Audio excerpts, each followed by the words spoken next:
Well, as expected, Guyanese American businessman Ed Ahmad has admitted that he is guilty in connection with at least one count of a multi-million-dollar mortgage and bank fraud indictment in the United States. The maximum sentence in this case is 30 years in prison, but the U.S. government wants him to be jailed for 10 to 12 years and pay back at least $14 million US. That sum could double to $28 million, as that is what the fine should really be.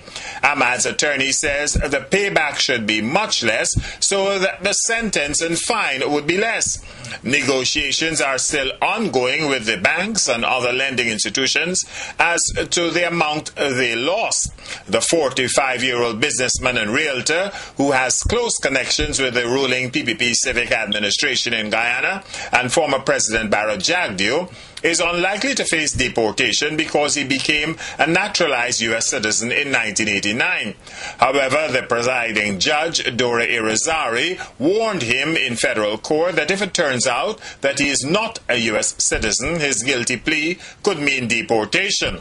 Ahmad admitted that within the period from 1995 to now, he engaged in unlawful and irregular practices that amounted to conspiracy to defraud lending institutions, including some of the biggest and well-known banks in the United States. He told the court in a prepared statement that he knew what he was doing in Queens, New York, was illegal.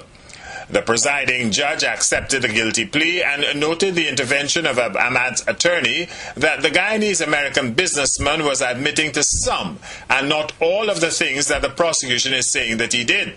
His sentencing will not take place for several months, as a probation report has to be compiled and the disagreement over how much money was involved has to be settled.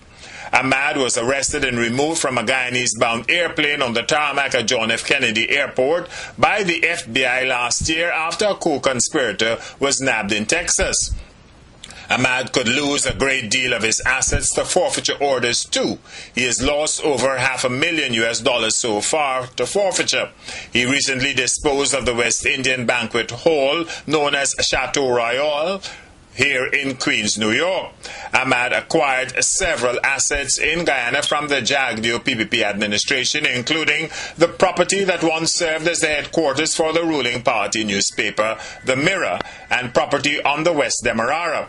Ahmad sent 29 tons of material in containers to former President Jagdeo for the construction of the president's seaside chateau in what is popularly known as Prattville II.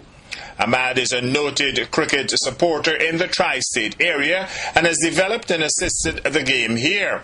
He is banking on his community development efforts and his friendships in the cricketing fraternity to, as his attorney said, ensure that he is seen as a good man who made a mistake in his business transactions. From New York, I'm Enrico Woodford reporting for Capital News.